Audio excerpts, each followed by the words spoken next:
p.m. on ESPN. And you can also listen right here on the Game National Sports Network, starting with the pre-draft coverage at 6:30. The USA will play their final match ahead of the knockout stage in the World Cup as they take on Turkey tomorrow night for a 9 p.m. kickoff. The United States has already clinched a spot in the round of 32, so they would not be eliminated with a loss. From the Game National Studios, I'm Parker Kelly. For more, log on to thegamenashville.com. Your sports live here on the Game Nashville Sports Network.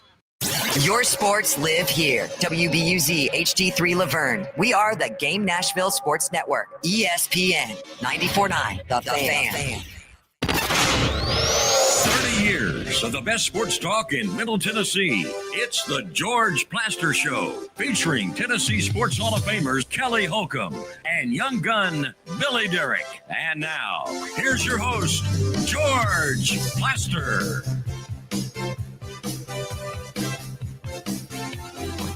Hello again, everybody. Welcome in on a beautiful, absolutely gorgeous Wednesday in Nashville, Tennessee. You might be able to make out in the background that we are at First Horizon Park. Tonight, the Gwinnett Braves, the AAA of the Atlanta Braves, are in here at 6:35. I want to do something before I intro and bring Kelly on. The sounds are managed by 73-year-old Rick Sweet, who is one of the most amazing people in this game that I have ever run into.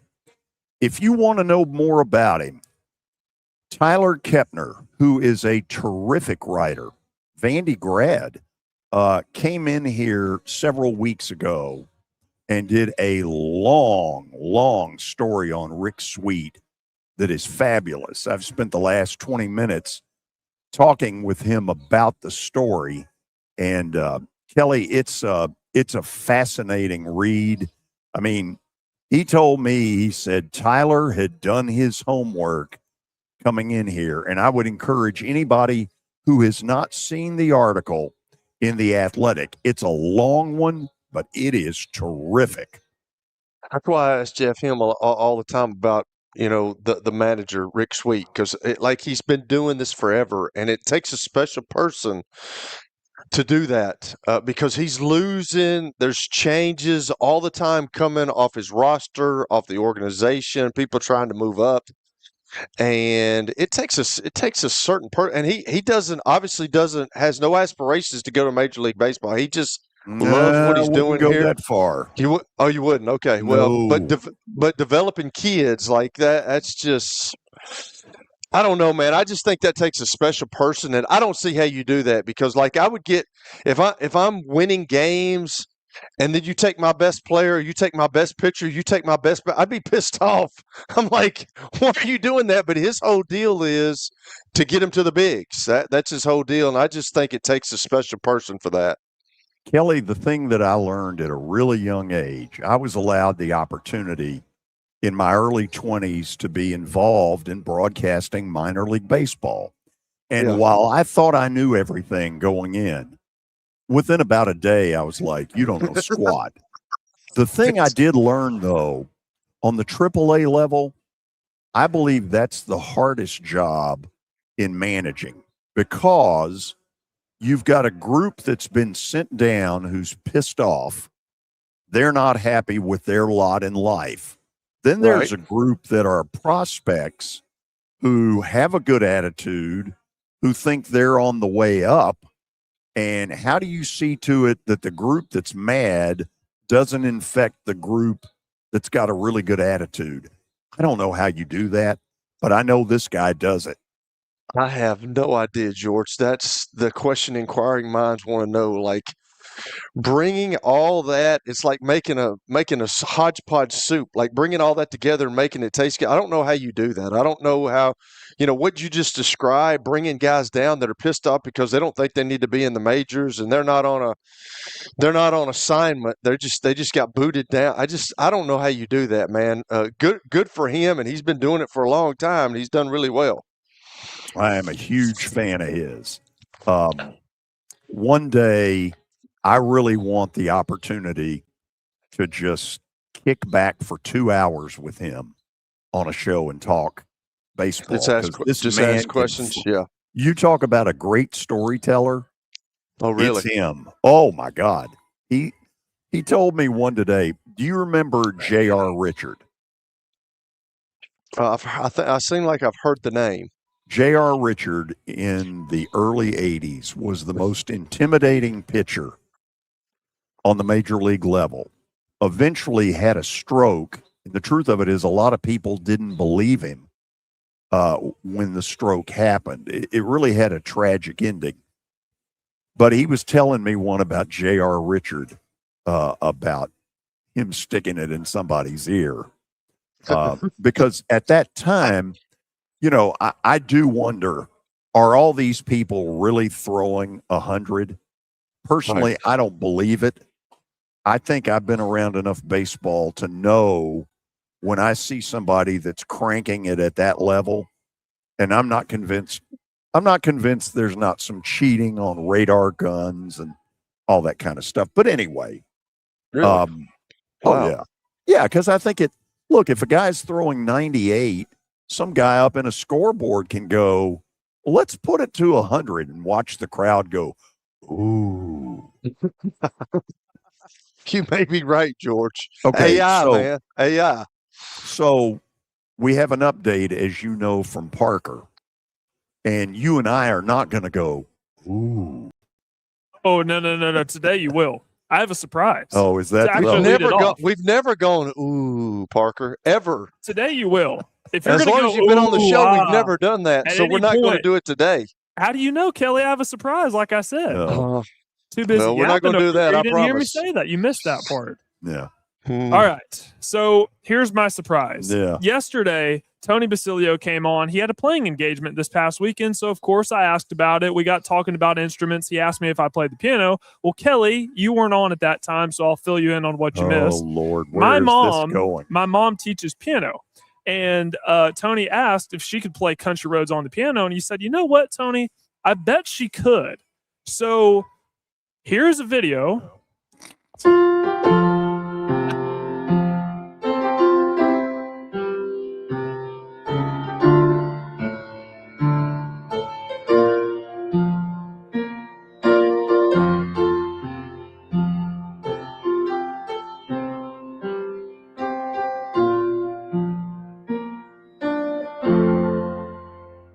She plays it beautifully, but it feels like we should be in church.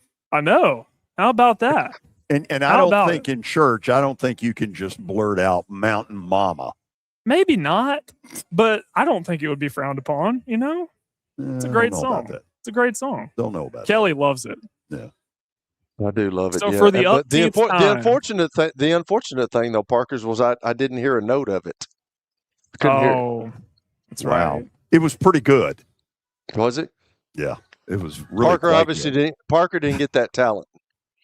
No, I got into sports, Kelly, and I steered away from piano. I did play for a little bit, though. I'd say go back to the piano. You might have should have gone to piano. Little self-help school there. Okay, so what do we got? Do we Okay. have an update with any substance We had to kick it whatsoever? off in fashion, as you know we do. in June. Switzerland's tied at 0-0. I'm not getting into that yet. Congo But the got NBA draft last night. Here's the big headline, because we talked about this with Evan Brads yesterday. Very talented freshman class. In fact, the first 8 picks, all freshmen, and there were 11 freshmen picked within the top 13 picks. Nate Ament ended up going. This is, by the way, I hate that they do this in the NBA draft, because he was drafted by the Heat, but the Heat sent the pick to Milwaukee because that was part of the Giannis trade. And yet he was still wearing the Miami hat when he got drafted. And they do that with all the picks. It's the dumbest thing. I cannot wrap my head around it. That's bad. Wow. And he wasn't the only one, too. Parker, I'm sure you watched it. I know George didn't. I did watch it. Actually, I didn't. You didn't. I mean, I flipped back and forth. I just wanted to see who went where. So, yeah, So 11 in the top 13, all freshmen. All freshmen. And Dusty May, his first pick as the Mavericks head coach, was a guy from Michigan, and it wasn't Yaxel Lindenberg, who I thought it would be. It was their big man, Merez Johnson. I wonder how that goes over with Yaxel. Yeah, My he's in coach Golden dissed State. me. He's in Golden State with Steph. He may be better off. If he's getting this, I promise you he doesn't care. Oh, he's getting the lottery money. That's for sure. Yeah. He's getting the Yeah, he lottery doesn't money. care. Dusty, that's okay. You didn't have to pick me because I'll take you out to dinner and your family and fly y'all wherever you need to go. Nice. So I think Jeff Goodman put it perfectly. He covers college basketball for the Field of 68. There were 3 players last night that had eligibility left in college. They opted to remain in the draft, and he put out the names of the agents. And I really think those agents led him astray because they would be making more money in college than they would at this point. Well, Isaiah but don't Evans, they have a right to say this is what I want to do? They do, but as we've talked about, agents in college can be some slimy people. Wow. Not having the best interest of the athlete at heart. So Agents all over can sometimes be that way. they can. So Austin Reeves of the Lakers got a big contract extension today. Let me pull this up. $185 million max deal for 4 years for Austin Reeves. He's a really good player, and I don't mean this to diss him, but that's absurd. He's a nice player, but 40-something million a year? I mean, it's Roger Goodell absurd. George, he doesn't care what you think. No, I know they don't. There's a guy for the Jazz, I think it's Walker Kessler, who they can't get contract negotiations settled. I think he'd be the highest paid big man, and yet he's still holding out for a bigger contract. Crazy stuff. Crazy stuff. Good for him. So, George, we have heard from Becky Hammond. Did you see this? Yeah. She says that she was wrong about Jalen Brunson, but she does not regret her take. So does she think she's really wrong? Oh, I don't know. But I know this. You can tell that it fueled Jalen Brunson. I don't think he's inviting her. I don't think he's sending her a Christmas card.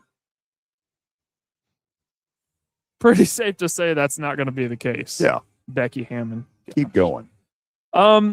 Brad Stevens for the Celtics. We're going to stay in the NBA for just a second. He said yesterday that Jaylen Brown remains a big part of the team. Are we buying that? Yeah, I'd say. Or is he gone? I'd say TBD. I think I'm with you on that. Yeah, I mean, look, but what's he going to say? He's not going to. I don't think he'll trash him publicly like Jaylen Brown has trashed the Celtics. That publicly. is a non-story. So apparently, I didn't see this live, but there was a little miscommunication yesterday between Tony Vitello and Rafael Devers. Do you know what I'm talking that about, happened George? several days ago. Oh, that was several days ago. Okay, I thought that was yesterday. So here's the deal. If you think back, did I not tell you that his first big kerfluffle, whatever, would be with Rafael Devers? Yep. Rafael Devers is a difficult one to get along with. So the deal was that Rafael Devers leads off the 9th inning, I want to say, of a tie game with a walk. And so Vitello pinch runs for him. And, he got his panties in a wad. And now, to his credit, he says he's apologized. But it didn't look good. And also, I don't know how fair it is. Right now, Vitello doesn't look real good. Not because of that, but the Giants are awful. Yeah, they're terrible. And the feeling is that the players don't really buy into him. Whether that's fair or not, that's the way it looks. Yeah. Is that what you're hearing, George? Seriously? Yeah. They don't buy into him, huh? Now, the question is, how long is the rope here? Because the Giants are likely to be one of the teams that does a lot of trading at the deadline. And Devers might be one of them. But the problem is Devers has got such a big contract that San Fran will have to pay down some of that. Where did they just got him not too long ago from a year Boston, ago, right? Yeah. A year ago. And he has not been the answer to their offensive woes. Frankly, nobody says this. Their park is a big part of the problem. You can't get a ball out of there with a bazooka. You wouldn't have him on your team. Bazooka. Is that what you're saying, George? No, I'm just saying that it's a hard park to generate a ton of offense. Right. It's not Cincinnati. That's true. It's a great American small park. So I got a couple more things. Tomorrow, the USA will play their final match of pool play before the knockout round starts. They play Turkey, I believe is the proper pronunciation. Why is it not Turkey? That's a great. I don't know. I have no idea. I was gonna ask y'all that. Like, what is going on here? I'm the wrong Turkey person to is that for Turkey sure? They changed the spelling and everything. Added some like commas. So and is it whatever. Russia and Portugal? Ray? Russia won't even sniff the World Cup. What are we doing? So it's not still pronounced. It's Turkey instead of Turkey. I kept hearing that on the telecast last weekend, and initially I just thought, okay, it's one of these British guys mumbling and pithy Turkey on the pitch. So he's awful pithy. This is basically this game has no meaning because even with the loss, the USA's already clinched their spot in the round of 32. But their best player, who did not play last game versus Australia, Christian Pulisic, is going to play tomorrow. Very admirable, but you don't need to play. This game has no meaning, and you don't need to coach. The coach can take the night off. Are you done? Oh, okay. Yep, done. You're done. That Turkey one got a little reaction. I like it. I like it. Turkey. Oh, what the hell is that? You think Mike Organ knows the answer to that? I don't know. We might ask him, though. Mike Organ from the Tennessean will join us after the break. Then at 4 o'clock, we'll meet up with Vanderbilt linebacker Nick Rinaldi. He's got an interesting story. He was a walk-on at Vandy from up in the Boston area and has lived to tell about it. And not only that, has gotten a ton of playing time. He's a big part of their deal, which I guess proves that walk-ons, even though apparently they're going to be banned, walk-ons can make it. They can. And then we'll open the phones around 4:25 and see if we can make it. Great day. Beautiful day. Like low 80s, a lot of breeze here. Okay. Apparently, Turkish people have called and spelled it Turkey since the 20s, but it didn't become official until 2022. It took over 100 years for it to become official? I don't know. Can we go Turkey to the break? Please. Turkey Mike Organ is next on the George Plaster Show. When I got my first car, my dad told me, keep the gas tank full and my number on speed dial. Now parents are telling their kids, save 615-242-9000 just in case. I'm Blair Durham. If you or someone you love is in a wreck, call us. We're here to get you the money you deserve. It's easy to say good things about the folks at Strike and Spare Family Fun Centers. Number one, I trust them with something that's near and dear to me, the Plaster and Friends Celebrity Bowling Night. But more importantly, I see the fun people have. They enjoy the bowling, they enjoy the camaraderie, and you will too. Come by any of their locations and get ready to have some fun. At Wilson Bank and Trust, we believe you should. At Wilson Bank and Trust. Are you looking for expert medical care in Nashville without leaving your home? Medical House Calls brings concierge-level health care directly to your door. Whether you need urgent attention, ongoing primary care, revitalizing IV therapy, or medically guided weight loss, our experienced providers are just a phone call away at 615-838-2375 or go online, medicalhousecalls.com. At Wilson House Calls brings concierge level. Are you tired of living with back pain? What would you do if the pain was gone? At the Dr. Gill Center, we've helped thousands of people over the last 30 years break free from pain and get back to living life. We're committed to your outcomes, and our caring team listens, understands, and offers real solutions to neuropathy, back pain, and joint pain without unnecessary surgery or medication. Choose the clinic that listens. Choose the clinic that cares. Call the Dr. Gill Center today at 615-882-4838. Let's make your pain-free life a reality. Over the last 30 years, break free from pain and get back to living life. We're committed to your outcomes, and our caring team listens, understands, and offers real solutions to neuropathy, back pain, and joint pain without unnecessary surgery or medication. Choose the clinic that listens. Choose the clinic that cares. Call the Dr. Gill Center today at 615. Let's make your pain-free life a reality. Johnny Garrett's not some out-of-touch D.C. politician. Johnny Garrett's a Tennessean, a Christian conservative, and a proud father of three who's sick of the far left ruining our country with their radical policies. Conservative Johnny Garrett is proudly pro-life, pro-Trump to his core, and will always put America first. In Congress, Garrett will fight to lower taxes, cut government waste, and will always back the blue and support law and order. Garrett's fought for us in Nashville, and that's what he'll do in Congress.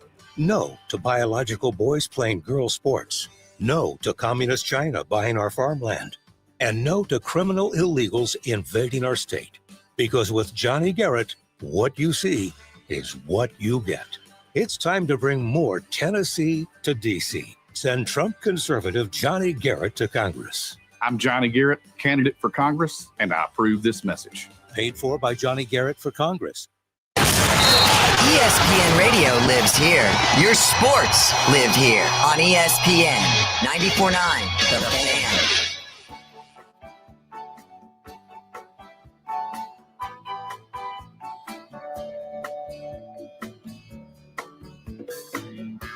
We are back at First Horizon Park, where the Sounds take on Gwinnett tonight at 6:35. But first, and by the way, the weather, it appears, is going to be great. So come on out, be a part of it.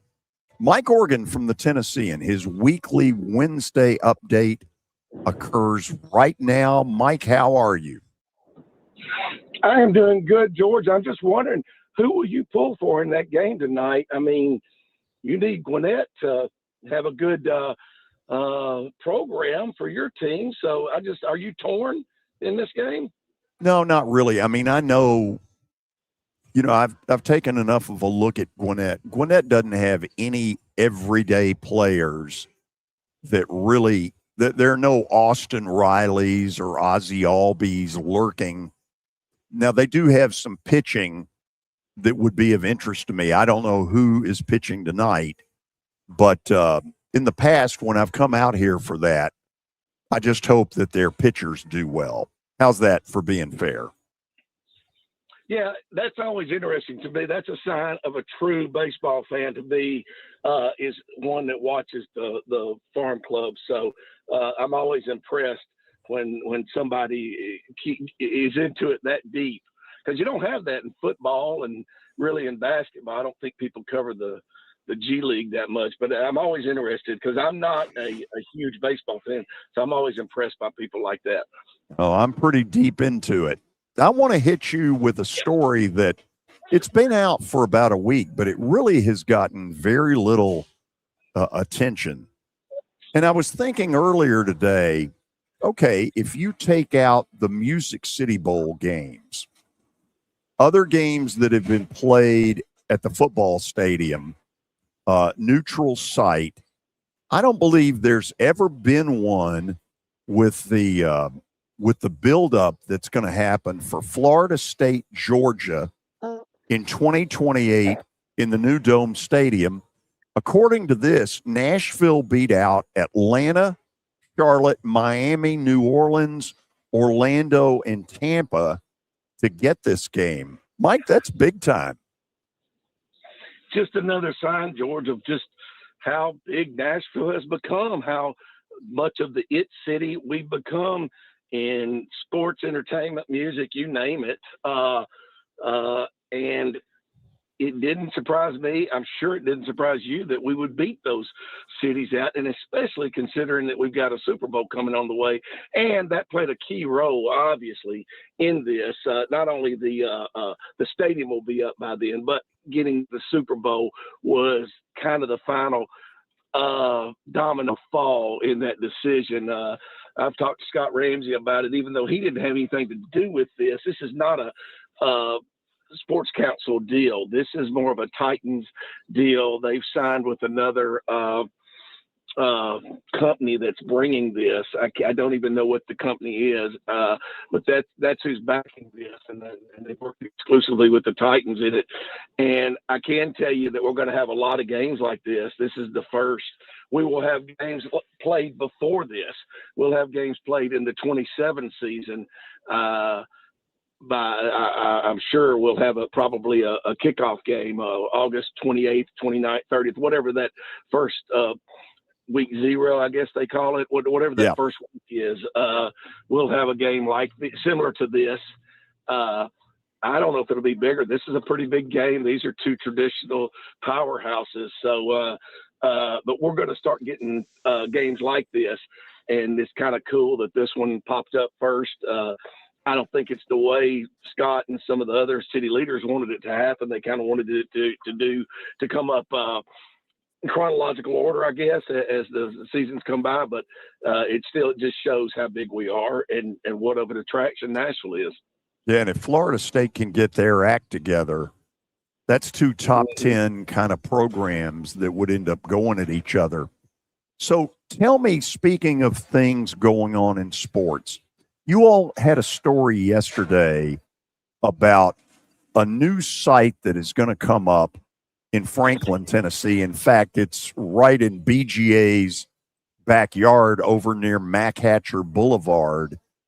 Tell me a little bit about it.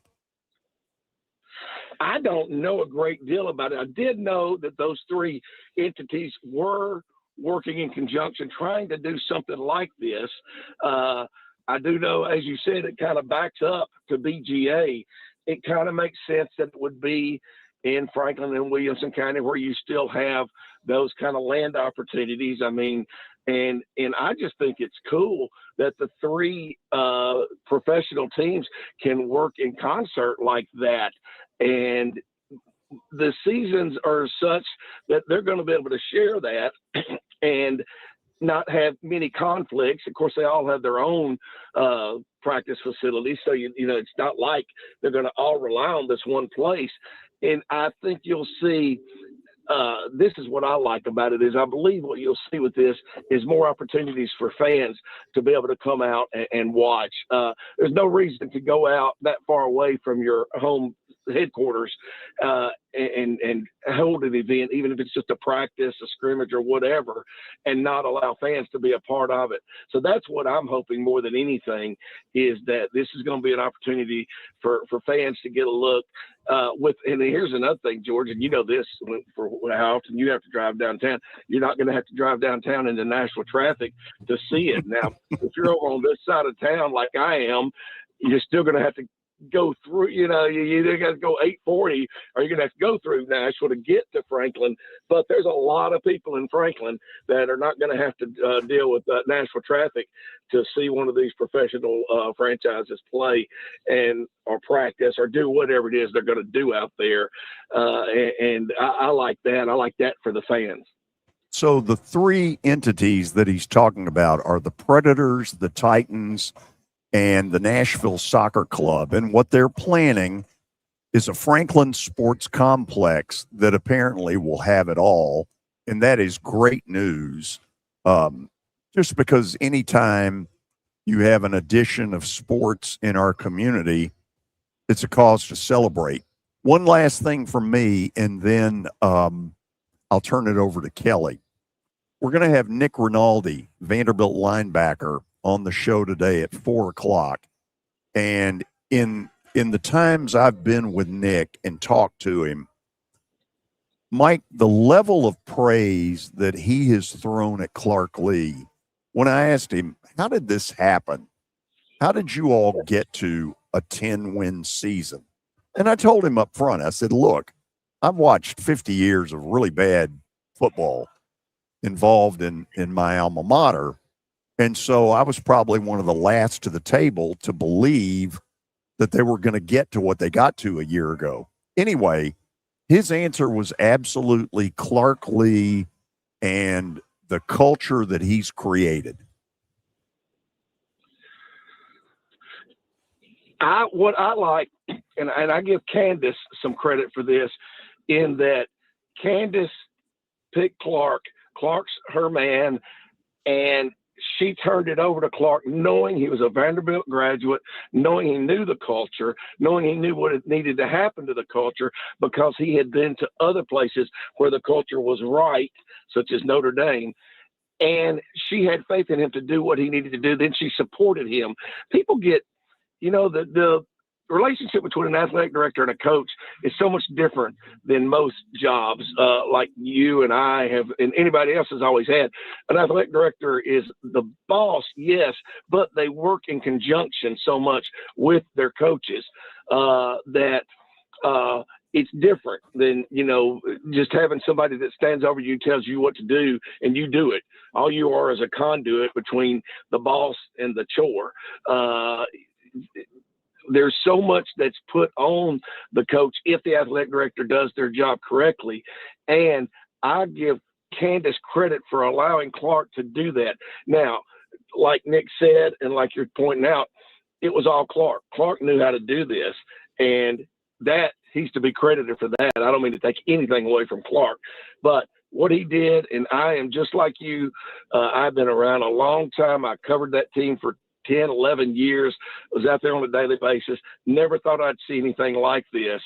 And for him to do what he's done is historic. I mean, unfortunately, Vanderbilt doesn't, the NCAA, the big time college football doesn't yet shine on Vanderbilt like it does some other programs. So Clark's not getting the credit he should get for what he's done. But anybody that knows the history of that program like you and I do and know where it is now, is stunned. I mean, not shocked. I mean, we're just absolutely stunned.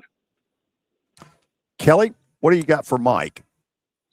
Well, I've told Mike this 100 times since I've been on this, but I love when he comes on here because I've got things written down and then y'all go and my mind starts wandering. This new site that y'all are talking about over in Franklin, like it's for all the professional teams, but like, and I know you said you didn't know much about it, Mike, but is this going to be a place where, like, say the Predators go for training camp or the Titans practice over there some days during training camp? What is this going to be? Yeah, absolutely. I think that it has to be that, Kelly.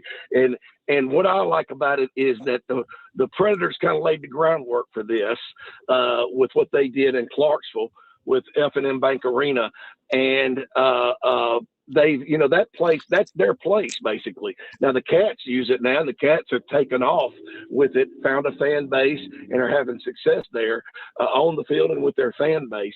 But that's what the Predators did. They were trying to grow their fan base still when they built that place, and that's how you do it. You take your product to the people that can't get to your games a lot of times.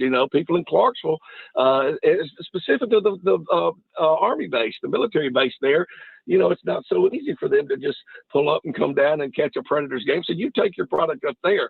So I think that this is an expansion with the other two franchises, the Titans and National SC, seeing what the Predators did with Clarksville, and they're going to do the same thing. Now, you remember, though, the Titans have in the past gone up and had a preseason practice in Franklin at different high schools, and it's done well. But I think with this, it's going to be more structured, and this is going to kind of be along in that same vein.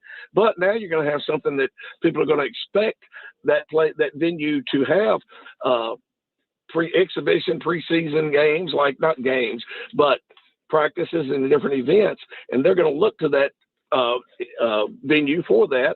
And now you've got a place instead of just having it at a high school up there where you can't get a lot of people in, and maybe it's too crowded. But what this is just going, I think that definitely this is going to be something for preseason, in season, out of season, just for events to be held, just to get away from downtown.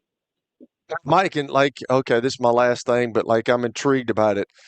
How's this going to get paid for? I mean, is this going to be like a big complex? Again, I didn't read too. I've been working on NASCAR. I just got off the phone with Corey Hine.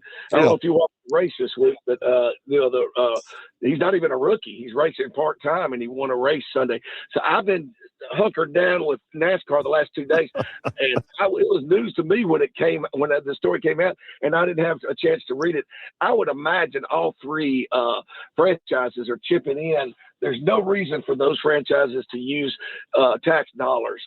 They might have gotten some tax breaks, some generosities from the local government, but I would be shocked if much tax money went into it.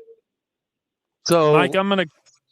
Oh, go ahead, Parker. No, you got it, Mike. I'm gonna kind of go all over the place, but we'll start with Vanderbilt. I got one more, Parker. Hold on now. I got one more. Okay. Now, I just asked two. Go for it. You said last question, so I was kind of my bad. I didn't say last question. Go back. Brendan you Sorsby.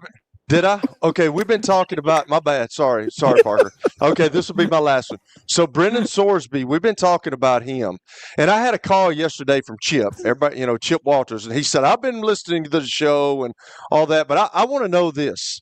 Why do you think, because I gave my opinion about it, but why do you think that the NFLPA has gotten involved in this right now with the Brendan Sorsby situation? Because the kid hadn't even gone on the field, and I don't know if he commands enough respect. We talked about it a little yesterday, but I don't even know if he commands enough respect to be treated like that. But what do you think about the NFLPA getting involved in this?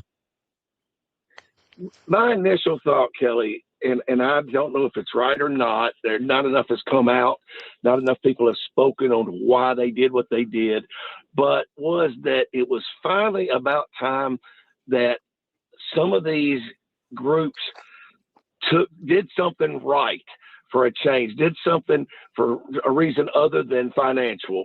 And I think that was the intention by the PA to say, look, this gambling situation has gotten out of hand, and let's do something that won't hurt us by doing this. It won't set the league back any. Let's do something to send a message that, this is not to be tolerated, or this is frowned upon, I guess, more than they're not going to take a hard line on anything connected to gambling, because it supports the league now almost 100%, I guess. But I just think that was my initial thought was, wow, somebody's trying. Now, whether it was for the good or not, that's up for debate. But that was my first feeling, was it was the PA saying, let's just try to take a stand on something that's not going to cost us anything. And I think that's, because he's still going to get in the league. He's still going to have an NFL career.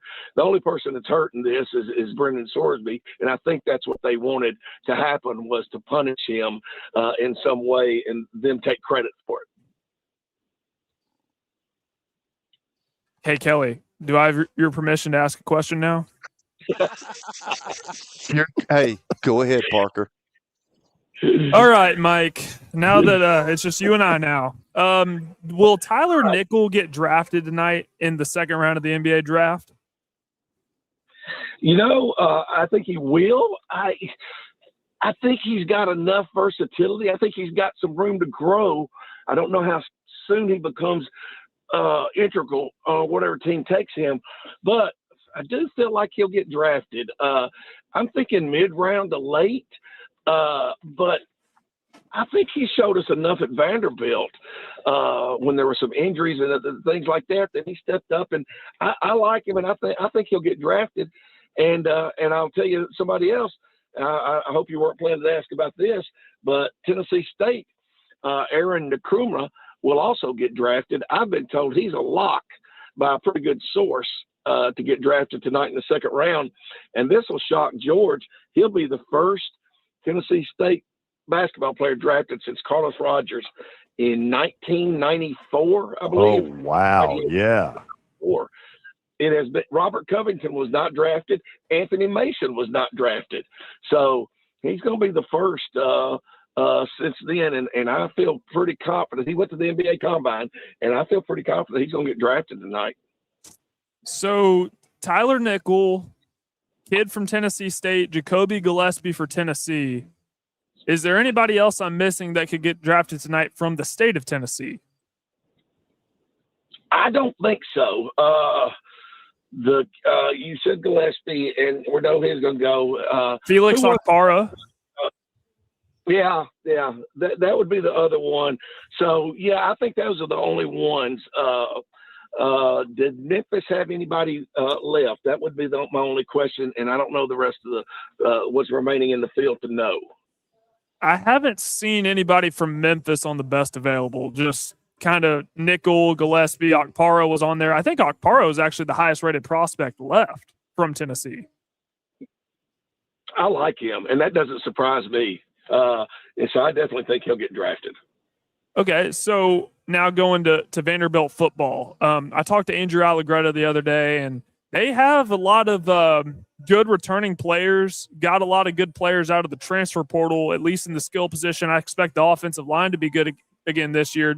Just the question is, who's going to start at quarterback? We think it's going to be Jared Curtis, but he's a true freshman. So what's a fair expectation for Vanderbilt football this year in your eyes? I think you've got a good situation, a good problem, quote unquote, with the quarterback situation. If it's Curtis or if it's a kid that's been biding his time, waiting, was expected to be the starter last year, but because of what happened, he lost. The position didn't open up for him like it was expected. So I think you got a good hope there. So I think you got the quarterback positions in good shape. That is one half of the problem with the one half of the issue. Anytime you're trying to win, everybody knows that. Equally, to me, is the offensive line. Those are the two things that I look at first and foremost when I'm looking at potential success for any football team on any level.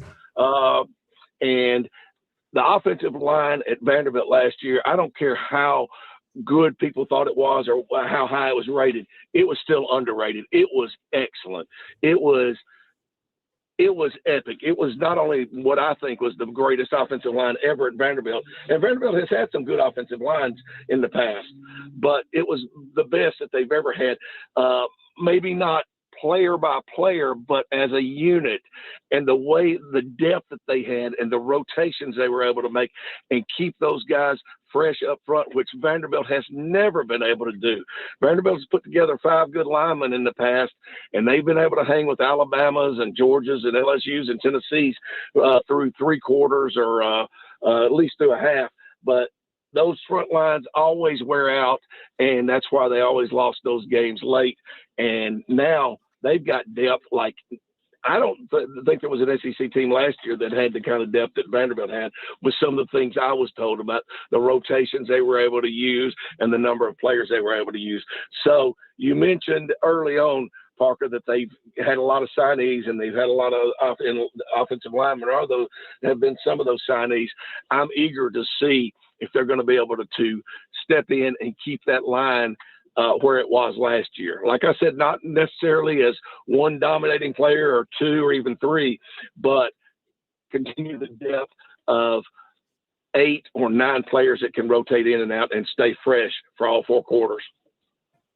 See, Kelly, when you say last question, it means it's your last question. So, Mike, this is my last question. I just want to preface that. And I asked Tony Basilio this yesterday. Wait a minute. Hold on. There Sounds saying, Parker.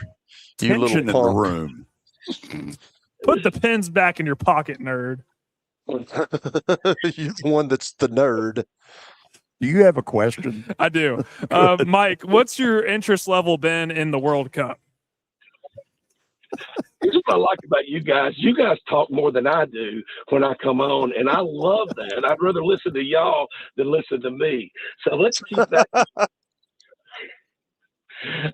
Parker, I wish I could speak more educated. It seems like everything you guys have asked me today, I've said I didn't know anything about.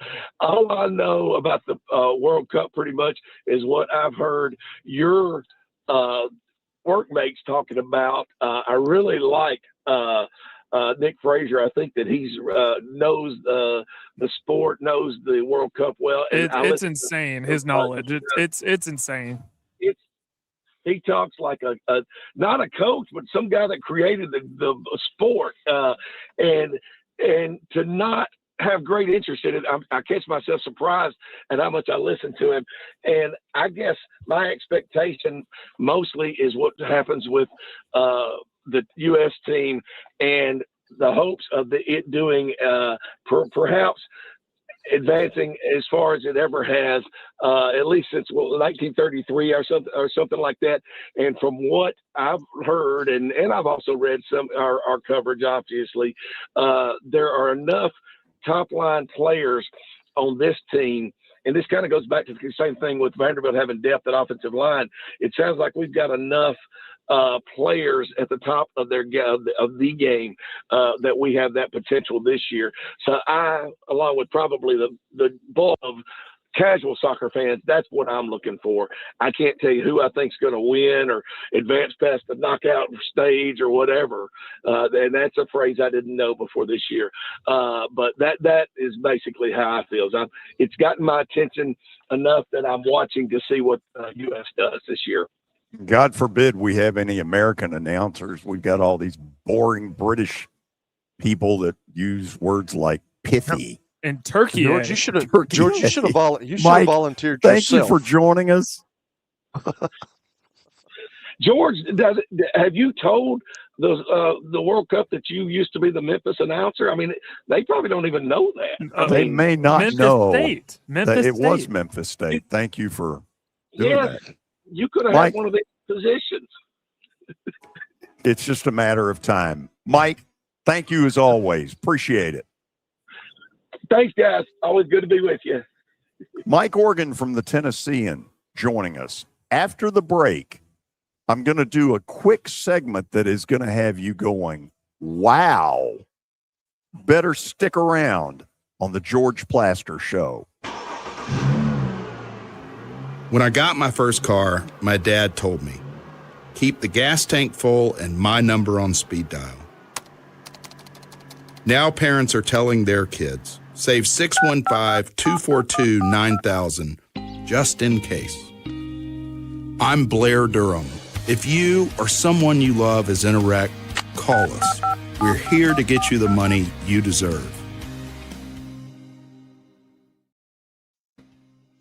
Baseball is just like music. You don't believe me? Let me show you. It's jazz, improvised, and unpredictable. It's rock. The crowd explodes like a guitar through a wall of amps. It's rap, fast, sharp, all rhythm, and timing. It's country, nothing but 3 outs and the truth. Do you believe me now? Look, no matter what music you're into, the hottest track in town, Nashville sounds baseball. Welcome to Hit City. Sports and Social in Green Hills Mall is the new home for our Football Night in Nashville promotion. Their food is terrific. Their TV setup looks like a race and sports book in Vegas. And if you're a sports fan, you can't beat it. Starting September the 4th, we'll broadcast from Sports and Social every Thursday night. There's Pop-A-Shot, great football, and the chance to win a beautiful Mikey's Motors golf cart. See you at Sports and Social in Green Hills Mall. Clarksville, get ready. Because when the doors open at F&M Bank Arena, the noise rises. At the Nashville Cats. The walls shake. And the Cats take control. Fast plays. Big hits. Non-stop arena football. Get in the den. Get your season tickets now. You've heard me talk about the putting zone. Well, guess what? It's now open, and it offers a revolutionary indoor golf experience featuring state-of-the-art putting surfaces designed to replicate real-world course conditions. It allows players of all skill levels to practice, compete in tournaments, and connect year-round. Go by and see them at 3040 Sidco Drive and tell them Plaz sent you. Tell them Plaz sent you. It's the George Plaster Show. Your sports live here on 94.9 The Fan.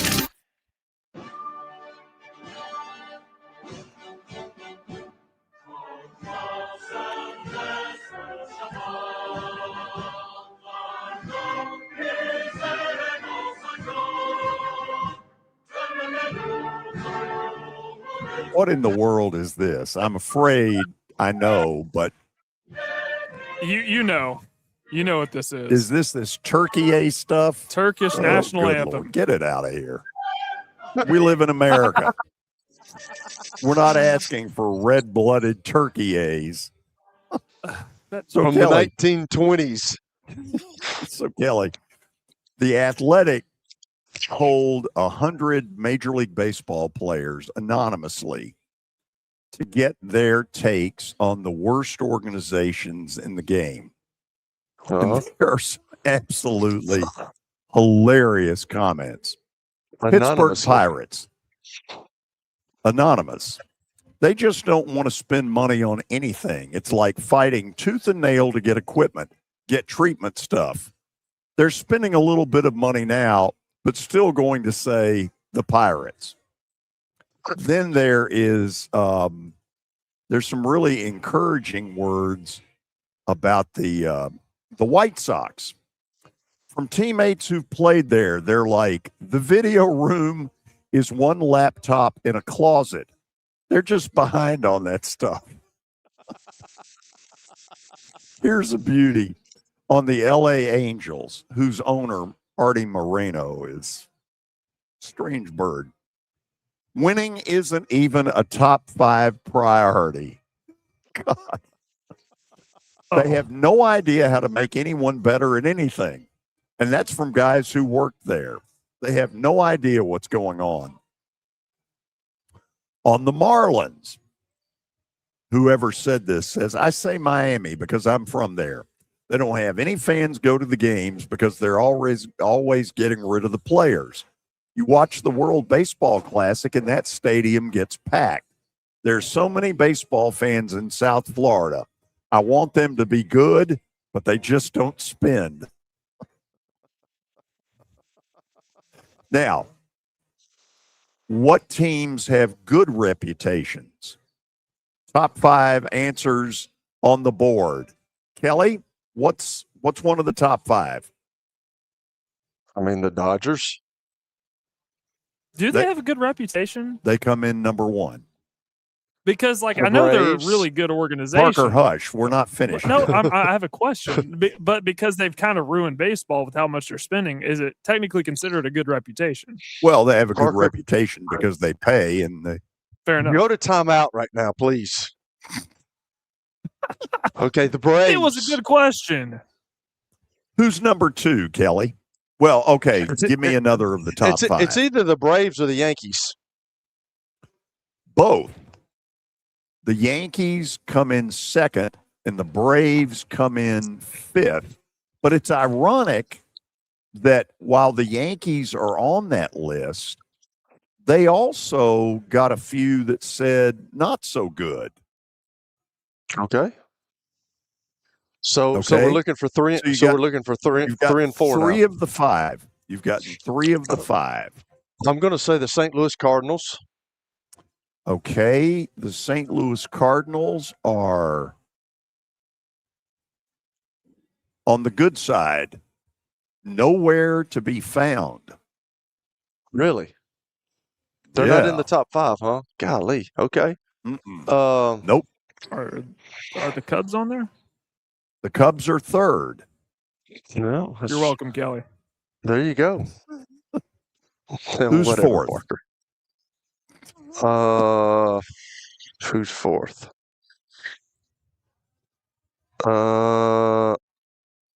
Gosh, I don't know, George. Boston Red Sox. Toronto. The Blue Jays. Yeah. Really? On the Blue Jays, somebody says the facilities in Toronto are crazy good. For me, where I've played, there's nowhere close to Toronto when it comes to that. Their clubhouse has every bell and whistle. I heard travel for them is good, especially considering you have to cross national borders. By the way, travel will always be a problem if your team, instead of a seatbelt, uses a rope.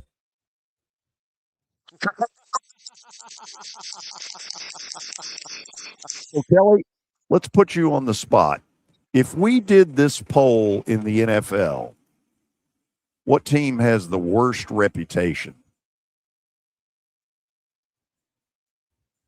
The Arizona Cardinals are probably up there. The Cincinnati Bengals, I'd say, are up there. New York Although Jets. The Jets are probably there. The Jets have to be the worst. They have to be. They don't have to be. No, I don't know if they're the worst. Arizona's probably pretty number bad, one. man. Arizona's pretty bad. The Bidwell.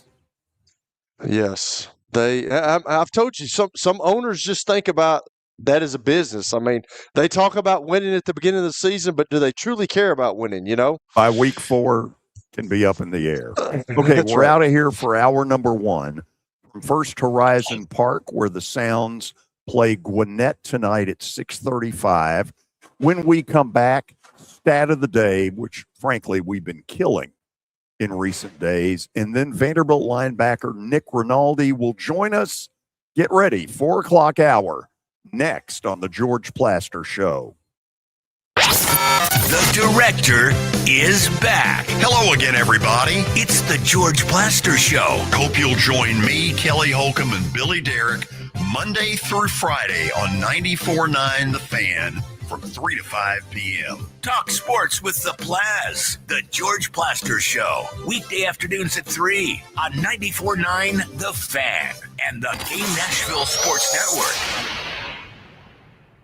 The Nashville Sounds are bringing summer done right to First Horizon Park. Grab a Bryce Terang bobblehead, enjoy Margaritaville night, and soak up the sunshine, island vibes, and ballpark fun. Get tickets now at NashvilleSounds.com.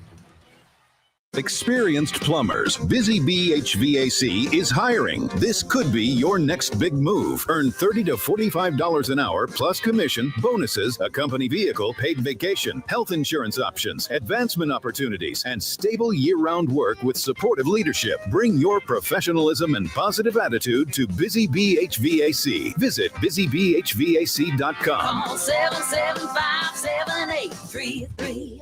Now, here's your latest Fox 17 Code Red weather report. I'm Fox 17 Code Red meteorologist Greg Bobis. Our forecast putting us in the low to mid 80s later on this afternoon and a partly cloudy sky. Overnight tonight down to near 70, and then tomorrow cranking up the heat near 90 with some scattered showers and thunderstorms that'll move through during the day. Your sports live here on the Game Nashville Sports Network. America is turning 250 years old. You think we're celebrating that with sparklers? No chance. This 4th of July, go big with Mad Fireworks. We're talking sky-filling, crowd cheering, red, white, and boom fireworks that'll turn your backyard into the main event. Mad Fireworks has over 80 locations across Tennessee and Kentucky, loaded with the biggest selection and the best value. Find the location nearest you at madfireworks.com. America's turning 250. Make some noise. Mad Fireworks. Get loud, get lit, go mad. I'm Emmitt Smith. Pro football and fatherhood have taught me you need the right equipment for what life throws your way, including an opioid emergency. I've lost teammates and loved ones to opioid poisoning. It's the leading cause of accidental death in the U.S. But now I have the power to save a life, and so do you. Lay, spray, stay. 3 words to help save someone in need. Lay the person on their back. Use Narcan nasal spray as directed to reverse the effects of an opioid emergency. Dial 911 and stay with them until emergency help arrives. Continue to administer additional doses as needed. An opioid poisoning can happen to anyone, anywhere, anytime. So learn the signs and symptoms of an opioid emergency and always be ready to rescue. Learn more at readytorescue.com. This message brought to you by the Game Nashville and Cromwell Media.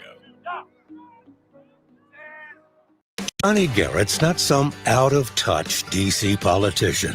Johnny Garrett's a Tennessean, a Christian conservative, and a proud father of 3 who's sick of the far left ruining our country with their radical policies. Conservative Johnny Garrett is proudly pro-life, pro-Trump to his core, and will always put America first. In Congress, Garrett will fight to lower taxes, cut government waste, and will always back the blue and support law and order.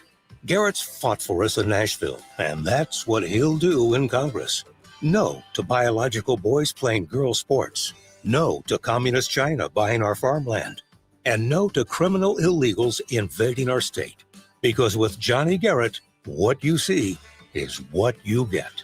It's time to bring more Tennessee to D.C. Send Trump conservative Johnny Garrett to Congress. I'm Johnny Garrett, candidate for Congress, and I approve this message. Paid for by Johnny Garrett for Congress. Your sports live here. WBUZ HD3 Laverne. All around the world on the Game Nashville app. We are the Game Nashville Sports Network. ESPN 94.9. The Fan. It's the George Plaster Show. Your sports live here on 94.9 The Fan.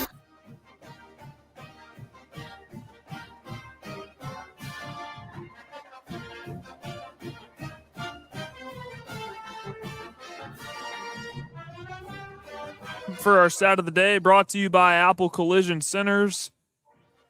Can't get the graphic pulled up. What great radio. I can read it, though, here when I get it pulled up in just a second. This will be exciting. It was a World Cup question, Oh, but good the Wi-Fi went out as soon as we came back. Give me just 1 second. Buy me some time, George. Oh, I can't buy you time. You can't buy me time? You can't buy me 30 seconds? Can you just maybe do this later? Yeah, we can. Okay. Then can see let's it. You can do it, Kelly? The stat of the day? Yeah. Yeah, which player has the most goals in World Cup history? It just happened. The Messi dude. Oh, I did just give it away if you've been listening to put my it on the updates. board. We continue to kick butt. No, you didn't kick butt on Monday. 2 out of 3 save in it, this ain't Parker. bad. Parker, like you told me, go Look get what your it did pens, for homie. Meatloaf. Go put your pens in your pocket. Legos tonight, Kelly. Step on them. Okay, children, behave. We welcome all of you officially into the 4 o'clock hour. Today, broadcasting live from First Horizon Park, where the Sounds take on the Gwinnett Braves this evening at 6:35. Pleased to have Vanderbilt linebacker Nick Rinaldi joining us here on the show. Nick, how you doing? Hey guys, can you hear me all right? Yeah, you're coming Doing in great. loud and clear. So Doing kind of great. I tell, appreciate it. kind of give people a little bit of your background and how you ended up at Vandy. For sure. I'm from Boston, and I've never really thought about playing football until I played it, which was my senior year of high school. So I wasn't like a normal recruit, right? And especially like down here in Tennessee, I feel like all my friends have played football for their whole lives, right? They live, breathe, do everything football. But that wasn't the case for me, at least growing up. It is now, that's safe to say. But at the time, like my senior year, COVID was going on, and I won't extend the story too long, but I saw football as an opportunity to like leverage my athletic ability to get into like a good school such as Vanderbilt. And so that's sort of how that happened. Very last minute. I wouldn't change like what I did for the world. I'm very grateful for where I am now, but yeah, now football is my whole life, which is kind of a crazy turnaround from where I came. So you were a walk-on to start with, correct? Yeah, correct. Yep. So I'll put you on the spot. You saw the legislation a couple of days ago where apparently we're going to do away with walk-ons. I don't think that's good. I'm so not caught up with what's going on because I feel like this happened 3 months ago or something where there were like no more walk-ons, but we seem to keep getting more. So I just don't have my head in the game in terms of the legislation. I feel like it's just part of this college football world to just sort of stay out of it as an athlete because the next day it could be something completely different. But is that the case? Like officially no walk-ons? I think they're going to grandfather them in, meaning no more walk-on. They're not taking any more walk-ons starting, I think, this year. I see. Yeah. That's disappointing. It I feel like is. it's going to go down. Like the camaraderie of the team won't be nearly as strong, but I think that's just already going away with the whole NIL stuff and transfer portal. That's sad. So I'm going to start this with a question that I think a lot of listeners would like to know. And that is, okay, you all make this huge leap a year ago to 10 wins, most in school history. Most of the time when that happens for a school, there is some magic moment where a sideline goes from sort of believing to saying, whoa, wait a minute. We are this good. We can go to X and win. Was there that magic moment with y'all? That's a good question. I don't think it was really a magic moment. I think it was made in the offseason before 2 years ago, 2024 season, where I think we came out strong against VTech, and it wasn't necessarily that first game that made us believe. I think it was honestly in fall camp that year when we started to get our players healthy and back and get going, because it's hard to see in the spring who's going to start and everything. But then once you get towards fall camp, you know who you're playing with, right? And you get a feel for the guys around you. But you could say from an external perspective was maybe that first game in 2024. But I think it was an attitude shift that was made in the offseason rather than a performance from a game, if that makes sense. A year ago about this time, Billy Derrick was a part of the show, and he kept telling Kelly Holcomb and I, this team's going to win 8 or more, and we were giving him a lot of, whatever. And so I'm kind of curious. In August of a year ago, if I had said to you, how good are y'all going to be? What would your answer have been? For sure. I would have said undefeated, national champion. But here's the thing, George, I would have said that for the last 4 years, honestly. And I have such slanted views, every single year, positive. And so in the past, it's been hard to have such high expectations for the team. As a freshman and sophomore, those tough seasons. I think my sophomore year, we went 2-10. But I always think we're going to be really good. So yes, I would have fully told you 12-0. And I'm going to say that again this year. Okay, good. Water cooler talk would say, well, a lot of this was Diego Pavia, who had this infectious personality and skill and all of that. But something tells me, and I'm not trying to take anything away from him, that it goes way past that. Does it? It does. That's correct. I do think he and some others kickstarted the culture change that we needed. And like you said, it's not just his on the field performance that helped us. It was also, and honestly, maybe more importantly, the culture that he cultivated in the locker room. And so that's being here for the last 4 or 5 years now. I've seen the trends of what we've done and what's actually been able to help us the most. And when those guys came in that 2024 season to help elevate the program, I think it was the culture change in the locker room that helped the most. So yeah, the haters and the naysayers will be oh, they're not going to be as good this year. No Diego, no Eli, those types of people, which, it's hard losing that talent for sure. I'm not going to discredit that. But it's more important about the locker room, the shift in cultural norms that we have going on. And the standard that we're setting. And I think that's going to go far beyond just talent and in and out of the program. You told me a while back, this is about Clark Lee and the culture that he's put together. Can you kind of give us just an example of what you mean by that? Good question. I think I've heard stories of when he's first gotten in here and he's seen guys in meetings with their hoodies on, no notes out, just not ready to attack the day. And it starts with small things like that. And being here 5 years, I've gotten used to a lot of it. So it's hard to point out the specific stuff that he's done. But I'm sure if you asked any of the transfers, they would say the same thing in that the meeting room culture is very tailored to his liking. And I think that's gone a long way in terms of raising good people and curious people who take notes on what everybody's saying, treat the guests like they're 5 stars, all that type of thing. I've heard stories, of guys who have been kicked out of meetings because just they haven't upheld the cultural standard that he was trying to set. Now it's a totally different game. We're all locked in. But yeah, it was crazy to hear those stories of the guys who have been here, been through the coaching changes and just weren't having it when Coach Lee came in, and he just didn't have it with them either.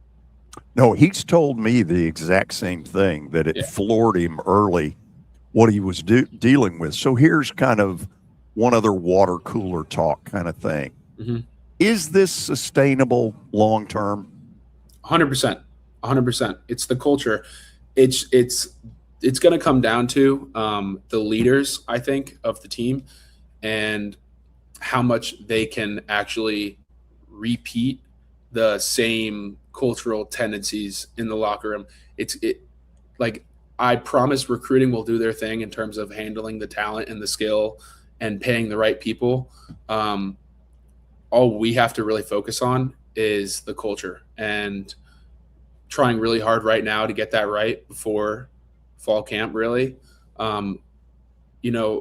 We don't have the game tomorrow, so we don't need to be ready in a week, but there are steps we still need to take to get there, and I definitely think it's repeatable. Yeah. Kelly, were you a good culture person? Absolutely, George. I was that guy. Isn't he a great culture person not on the show, too? Not necessarily on this show. Say hello to Nick Rinaldi, by the way. Nick, don't listen to these two clowns, okay? I got to ask you something. You were a walk-on, so, and I've been around the game. I played a long time ago in college. You see my gray hair, so I'm not going to age myself. But I can remember the place that I went to, and college football was totally different. But our coach didn't care if you were a walk-on, if you were a scholarship guy. If you could do the job, they didn't care. And Clark Lee was a walk-on at Vanderbilt, and now you've been a walk-on. I've seen walk-ons at some places treated good, but I've seen walk-ons at some places treated like they were a third-rate citizen. So how has it been in that aspect for you at Vanderbilt? I love that question. I can't say enough about the opportunities that I've been given here as a walk-on, and I thought it was just normal to be treated like a scholarship player as a walk-on until I heard stories from people where it was not the case. And it goes down to Coach Lee, right, who was a walk-on, my coach, Coach Lazinski, who was a walk-on at Notre Dame, Ariane Shinover. Like, I can go down the list of coaches that have been former walk-ons at these places that are giving players shots, not because they're scholarship or walk-on, just because of their raw talent. And for me coming into college, I didn't have a lot of confidence, to be honest. And so them being able to, like, put me in the situations for me to grow as a player was, like, really important for my development. So as a young man coming from a distant land, coming down to the South where football is kind of king, what are your thoughts about it? It's fascinating that we got a young guy on this, so we get to talk to a guy that's playing right now. But what are your thoughts on all the NIL stuff? I mean, is there animosity in the locker room among players? Like, let's be honest, because we all know who's making money. And I've always said this, the NIL meant name, image, and likeness to begin with. So they were always going to have this problem because it first off came out like a Caleb Williams who gets a commercial or it's his pictures up on a billboard, he's going to be getting all the money. So everybody else on the team is going to be a little pissed off because he's getting money. But now they've made it into everybody. But everybody in the locker room, because you know this, you're in there right now. I was in the locker room for 30 years of my life. And you know what all is going on. You know who's getting paid what. And if the center's getting paid more than the right guard and the right guard's playing good and the center sucks, there's a little bit of animosity. Yeah. So what do you think about the NIL and that kind of things that's going on in locker rooms? So I think when that stuff first came out 3 or so years ago, right, 3 or 4, it really affected the team dynamic. And because, like, nobody understood what other people were getting, and then people would talk about it and then go to the GM and be like, well, he's getting this, like, why can't I get this, And so it was this comparing thing where it sort of divided the team, I would say, a little bit. And it wasn't until like a few years into the whole NIL era where we understood that it's sort of like this unspoken about thing. No one really asks for other people what they're making, because what's that going to do, right? Like, it's only going to cause jealousy or I don't know. It just didn't make sense for us to talk about it after a year or so of learning what it could do to a team. I don't know. It's just on your question of what I think about it. I haven't really gathered enough thoughts to form a formal opinion about it. and it's fine because it's always changing. Like next year, I don't even know what the new rules are going to be. Is there going to be a cap? Is there going to be unlimited? Like I just have no idea. And so no one really speaks about it, honestly. It used to be a problem where people would like compare, but it's not really an issue anymore. So you talk about camaraderie, and I played in the early 90s, which you probably weren't even here yet. But I'm having my reunion this week of all the guys, and it bothers me because guys like yourself or younger guys that are coming up through this, you got guys that are transferring, which I don't like the transfer portal, but that's neither here nor there. You need to do it one time and get penalized for doing it. But are you going to have reunions in 20 years because everybody's going to be going other places? So you talk about camaraderie. When you guys get transfer portal and you talk about cultural stuff, yeah. How many guys you guys have coming back? And has that been a problem so far? Because it obviously wasn't a problem last year. And Diego Pavia and, all those guys that came in, they glued with the team. But, how do you treat transfers when they roll in? Well, you have to be accepting. And I think recruiting does a really good job in making sure the people that they bring in are pliable in their beliefs and able to develop new ones for whichever place they're going to. Because, yeah, you're right. It's been hard seeing guys leave that you liked or new guys coming in and you just don't know anything about them. On the piece that's the reunions, I don't know how that's going to work. I bet they're just going to do the 10-2 team, whoever that was at the time, come back. Yeah. I don't think it's based on classes anymore, which is kind of strange. Whichever school has the best food. Yeah. Right. I like that, George. But no, it's definitely different. And a lot of it's up to who we bring in and the personalities that we get, because there's a wide range of personalities that football players can be. And sometimes it's harder for them to mesh with the new norms, but we've been lucky to get awesome transfers and freshmen who are just ready to learn new things and new ways. So my last thing is, and you won't be able to look back until you're older, until you're my age or George's age, to look back on what you did. But can you believe, and what are your thoughts about being the first ever guy? You're one of the guys that was on the 10-win season for the Vanderbilt Commodores. That's never happened in school history. And George and I were naysayers. We didn't think it would happen. And by George, it did. And you've got something to be proud of because you were part of that. Yeah. I'm so proud of the team. And I can't say enough about how much work it took to get there and what it felt like in that moment to actually reach that success. I have this weird thing about me where I can't really stay in the present very much. I'm always forward looking.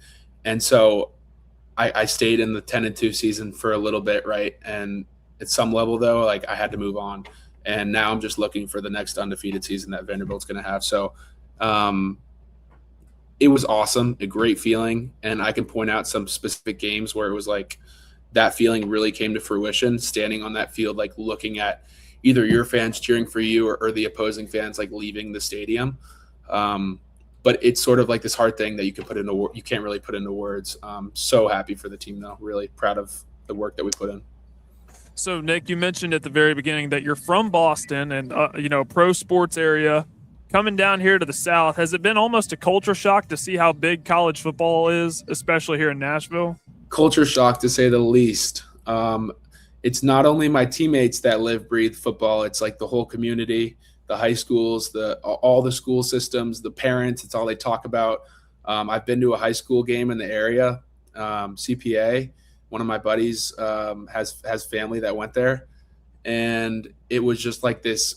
I don't know how many people were there. It must have been a few thousand people, but I was only used to maybe 100 being there, and it wasn't even a big game, right? I'm what is going on here?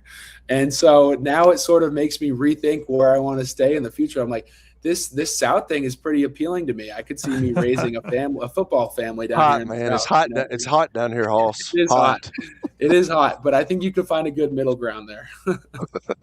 So the talk with, a lot of national people is, they associate Vanderbilt with Diego Pavia, now that Diego Pavi is not there anymore, they're like, I don't know how Vanderbilt's going to be this year. Yeah.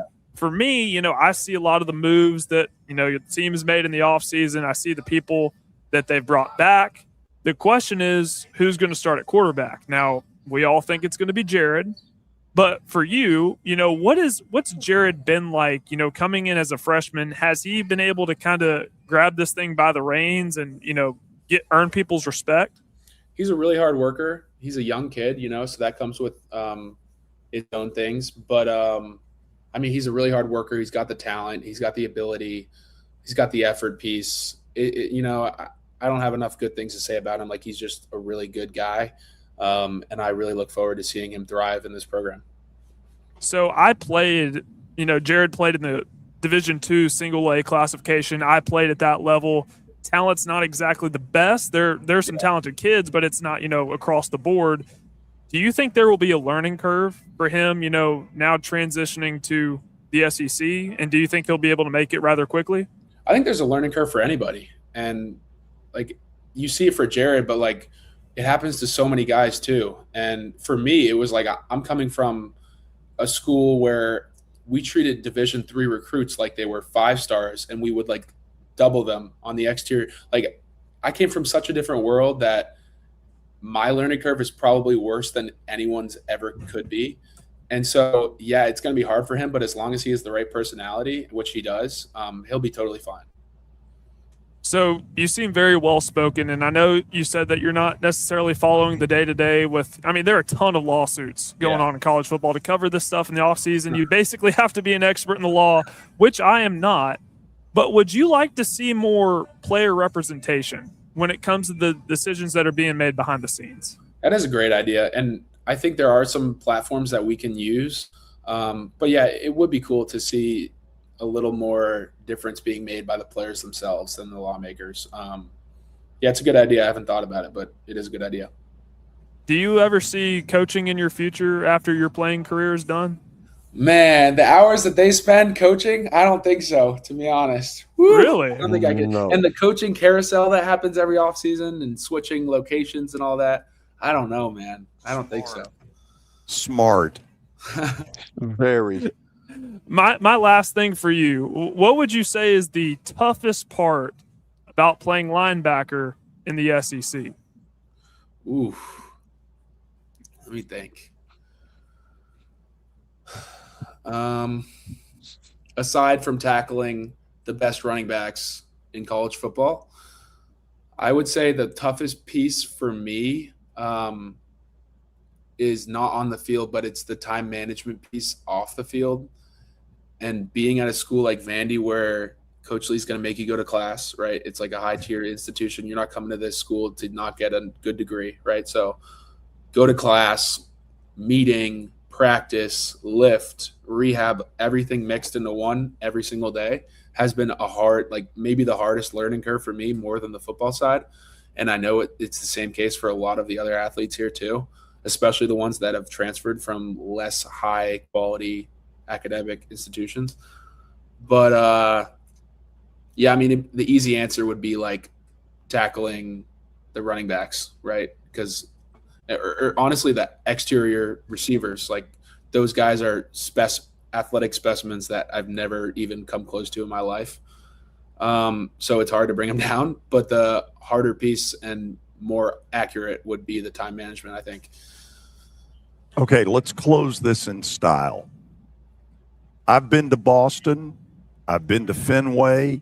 I know what WEEI is. I know about all those Patriots Super Bowl wins. So you've grown up with a lot of parades and a lot of championships in and around Boston. What's your favorite moment of all of them? Good question. I've never really been a parade guy, and you're going to hate me for that. No, I don't mean the parade. Just from a what championship gives you the most pleasure that you've gotten to see growing up? I know you're a huge sports historian, so you expect me to know the specific years. Honestly, I don't have the specific years on me, but I would say the frame of time where the Bruins, the Celtics, the Pats, the Sox were all winning. And it just felt like I was taking everything for granted because it hasn't really been the same since, you've had like one or two teams been good, but the other two haven't. But like when I was growing up, everybody was winning. And so we would have these days in school where you would have the next day off because the next sports team would be in the championship. You know what I mean? And it was like every single season, it would be a new team. And I definitely took that for granted. But more to your question, like I don't have like a specific year. I've never really been that kind of guy that like tracks the years. I don't even know friggin' what year I went into middle school. But maybe that's the CTE part of it. What about the 28-3 Super Bowl? Yeah, that's definitely up there. And I remember where I was for that performance. And my mom was like, "Why don't you come home early from the Super Bowl party, Nick?" I'm like, Mom, don't give up yet, Mom. I'm like a freaking sixth grader. And, lo and behold, the guys freaking came back. So that was probably, it's probably that Super Bowl. Yeah, okay. This wasn't bad, was it? The show, it was awesome. I mean, the interview. Yeah, it was awesome. I just know this, George, that I played the Pats a bunch and they suck and they still suck and I never beat them in New England. Nick, I'll tell you about Kelly off the air at some point. There's some issues. We don't know what they are, but there are some issues. He just got out of therapy not too long ago. So, hey, thank you for coming on here and putting up with all this. Of course. I really appreciate talking to you guys for real, and best of luck with everything. Thank you. Vanderbilt linebacker Nick Rinaldi joining us here on the show. Good interview. I knew it would be. Kelly, I actually met him. You want the story behind this? Yeah, let's get the scoop. So I took Timothy Koutras out to a Vanderbilt spring practice. And Clark Lee's father, who is an incredible human being, fun, love dealing with him. He points out this guy, and he says, this number 24, he said, he was a walk-on, he's done this, he's done that, blah, blah, blah. Well, before I know what's going on, practice is over, and he grabs him and says, I want you to meet this guy. And so we met, and I said, are you a Red Sox fan? You know Sorta. what, George, though? I love what he said because this is all goes to Clark Lee, and it shows what kind of human being Clark Lee is because I know situations where kids are walk-ons. Oh, absolutely. And they get treated like third-rate citizens, man. It's not good. They don't get anything. They don't let them have anything. You can't get taped. It's ridiculous, and Clark Lee was part of that. He said his position coach was a walk-on at Notre Dame, and it's not like that at most places, but at Vanderbilt, man, that's awesome because you get treated like a human being, and that's just another thing you got to commend Clark Lee and his staff about. That's one of the things the NCAA does need to clean up, or did need to clean up, was treating them like total dirtbags. Awful. They don't deserve that. They're human beings. That's right. We'll go to the break on that, and then we'll open up the phones and go wherever you want to go. Kelly, guess what I'm looking for? We know. I'm looking red-blooded Americans. Absolutely. Who Americans, have not no strong, Turkey A. Not no Turkey A's. Turkey A. What the hell is Turkey A? Good Lord. Come on. Turkey A? What is that? Anyway, I'm looking for 4 of you who have opinions about something in sports. I want to hear from you. It's 615-759-9949. Again, 615-759-9949. We'll take your phone calls next on the George Plaster Show. When I got my first car, my dad told me, keep the gas tank full and my number on speed dial. Now parents are telling their kids, save 615-242-9000 just in case. I'm Blair Durham. If you or someone you love is in a wreck, call us. We're here to get you the money you deserve. Venture Express has been helping people this area for more than 40 years. They're headquartered in Murfreesboro with over 30 years of dedicated fleets involving production, manufacturing, and corrugated experiences. They're an asset-based company with over 700 tractors, 4,000 trailers, and 800 drivers. If you need their help, dial them up 615-793-9500 or log on to ventureexpress.com. You've heard me talk about the putting zone. Well, guess what? It's now open, and it offers a revolutionary indoor golf experience featuring state-of-the-art putting surfaces designed to replicate real-world course conditions. It allows players of all skill levels to practice, compete in tournaments, and connect year-round. Go by and see them at 3040 Sidco Drive and tell them Plaz sent you. Are you looking for expert medical care in Nashville without leaving your home? Medical House Calls brings concierge-level health care directly to your door. Whether you need urgent attention, ongoing primary care, revitalizing IV therapy, or medically guided weight loss, our experienced providers are just a phone call away at 615-838-2375 or go online, medicalhousecalls.com. If you're looking for fun for the family, look no further than Strike and Spare. It's easy to say good things about the folks at Strike and Spare Family Fun Centers. Number one, I trust them with something that's near and dear to me, the Plaster and Friends Celebrity Bowling Night. But more importantly, I see the fun people have. They enjoy the bowling, they enjoy the camaraderie, and you will too. Come by any of their locations and get ready to have some fun.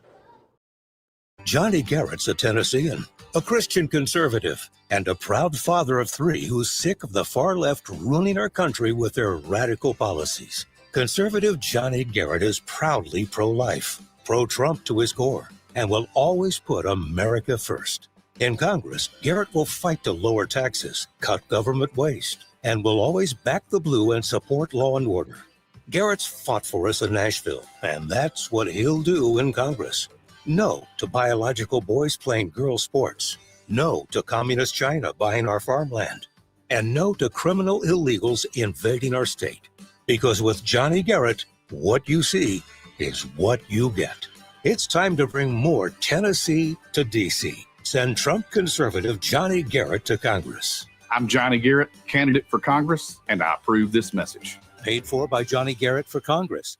ESPN Radio lives here. Your sports live here on ESPN 94.9 The Fan.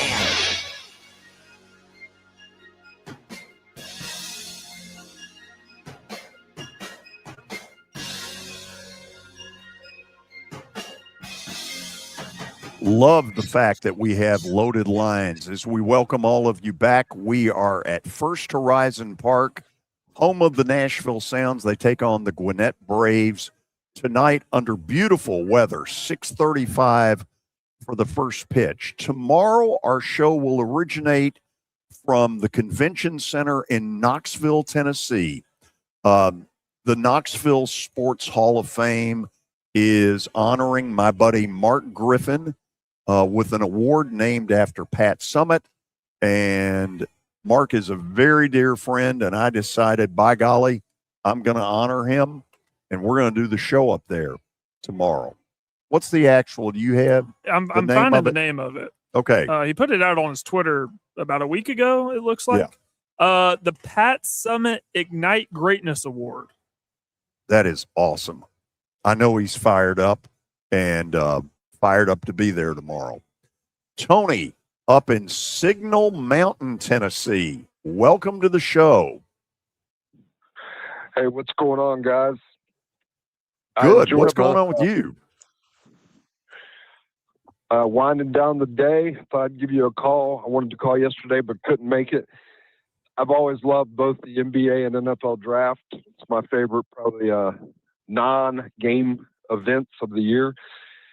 So, but I enjoyed that walk-on interview and conversation. I wanted to say, you were talking about no more walk-ons. I was thinking about a couple of people. One is Brandon Burlsworth.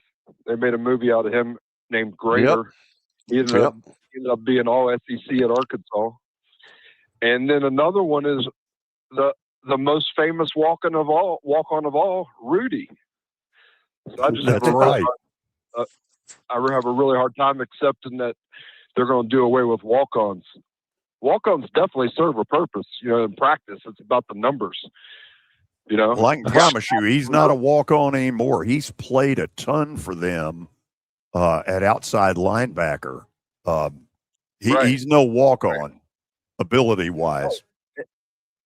And you hear at least a half dozen or maybe more every year of that same thing where a walk-on gets a scholarship. So, I mean, you never, 17, coming out of high school, 17, 18 years old, a lot of guys have that another growth spurt, put on 3 or 4 inches and 50 pounds, and they're a totally different person, Kelly, who's the best walk-on you ever played with? Ooh, golly, you're taking me back. Think about it. I'm not sure I know, George. I know this. Tony brought up somebody. I remember Brandon Burlsworth because when I was in Indianapolis, they had just drafted him, and he was a good football player, man. He was going to be a guard for the Indianapolis Colts, and I can remember because I was playing with him, and I played 5 years there. But the training camp, not the training camp, but after the mini camp, before training camp was when he got killed, and I remember that happening, and I remember we were all shocked because you get kind of accustomed to him being there, and then something happens like that, something so tragic, and he fought his whole life to get where he was, and he was a really good football player. But George asking me, man, I can't even think. Of course, I can't think about what I did yesterday, George. So that's a tough question for me. Thanks for doing that. Absolutely. Tony, give me one more thought, and then we'll go. I got a really good one in basketball. Jeff Hornacek was a walk-on. My goodness. Right. Oh, wow. When I was part of Vanderbilt's broadcasts in the 80s, we played him. He was at Iowa State. Man, you talk about a player. That's an incredible story. I didn't know that. All right. The thing I wanted to talk about most was the draft. And I think Nate Ament from Tennessee will be the steal of the draft because he went 13th. They were talking like he had a down freshman year. I heard some people saying that. And he averaged almost 18 points a game. And his skill set's Kevin Durant-like. He probably won't max out there. But even if he's 80% of Kevin Durant, he's going to be awesome. Could shoot. He can handle. I think he's going to be at least a 17 to 19 point type scorer his entire career. And I think at 13, that's an awesome pick. I'm originally from the D.C. area and out of college worked for the Wizards and Caps. And I'm as excited about a Wizards roster that I've been since they had Gilbert Arenas, Anton Jameson, and Caron Butler back about almost 20 years ago now. And they won 50-some games back then. I think they have the most talent on the roster since then. They've got, of course, AD, if he could stay healthy, Young. They just drafted DeBonsa. And a guy nobody talks about is Sarr, 7-footer. He's still only 21. He's still only 21 years old. And last year, before he went down and called it a season, he was averaging like 17 and I think 9. So he could still be a guy that makes a couple All-Star teams. And there's reason for optimism in Washington after being, probably the worst or second worst franchise over the last 45 years with the Clippers. Who'd have thunk it? Hey, I got to run, but good phone call. All right, you guys have a good one. Let's go to Brentwood. Ryan is next on the George Plaster Show. Ryan? What's going on, Director, Kelly, and Parker? How are y'all? Good. We're good. Doing all right. Did you see the latest trade that the Preds made about 30 minutes ago, George? No, I haven't. Tell me about it. I apologize. I've been, I guess, engrossed in doing a radio show. Lay it on me. They traded Zach LaRue and Streskov to the Avs for Drury, Bradley, and a third-round pick in 2029. So, McFarland's definitely using his assets to go after, the Avalanche type of players. He made one last week too. So, he's definitely going after the Avalanche type of players. So, we'll see how those guys pan out. But, we'll see. I mean, I just can't believe we're talking about hockey in the middle of June, to be honest with you. That's not all bad. So, yeah. Thanks, George. Thank you. Let's see what we got here. Drury is 26 years old, matched his career high in points last season after appearing in all 82 games for the President's Trophy winning Avalanche. 5'11", 186. By the way, Kelly, Al Dorsey let us know he was a walk-on. Oh, that's right. That is correct. I remember that. Yeah. Yeah. Okay. Next up is Clay on line 3. Clay, what's going on? George, I'm glad I was actually able to get in today. I haven't been on in a while, but I have been trying to get on. It's hard to get on this show now. I guess that's a good thing. You got a lot of people calling. That's a good thing. Kelly, you seem to have been quite ornery lately. Other than usual, Clay? Well, I mean, you used to get on Parker. Now you're getting on my boy George. Making When fun have I of got on George? I hadn't got on George. I hadn't said anything about his clothesline from the 1970s here lately. No, now he did one day say that the 70s wanted their shirt back, which is one of the all-time hilarious lines I've ever heard. George, I can see Clay. I can see you being in there too. I'm sure the 70s calls and want your wardrobe back as well. I texted you this the other day, George. I just thought I would share it with you. I do some DoorDash, and I delivered a huge order of food to your church the other day.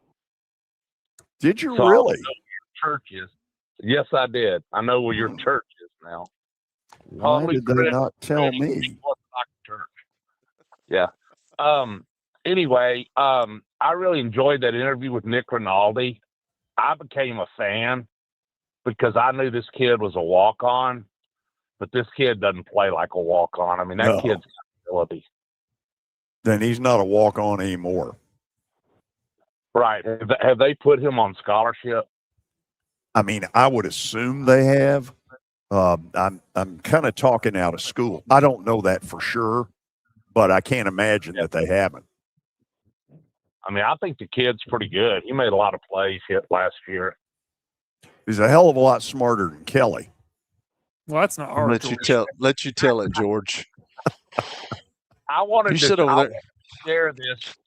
I did want to share this in today's world landscape, be it basketball, football, whatever, of the Wild Wild West, which seems like no rules. I'm really happy that they are not going to allow this quarterback to go into the supplemental draft and play in the NFL next year. I mean, to me, you know, let's do something right for a change. I mean, this guy bet on football. In my opinion, you know, that a kid that bets, you know, on his own games, that just shouldn't happen. So I'm glad they stood up, finally made a decision for something that's right. Hey, we'll run on that. Appreciate your call. Thanks. You know, I think most people feel that way, but I guess last night, Kelly, I got a little bit of a, what's his life been like the last month? Because I can tell you the answer, it's been no fun. It's been no fun. I mean, and I don't I envy just, it.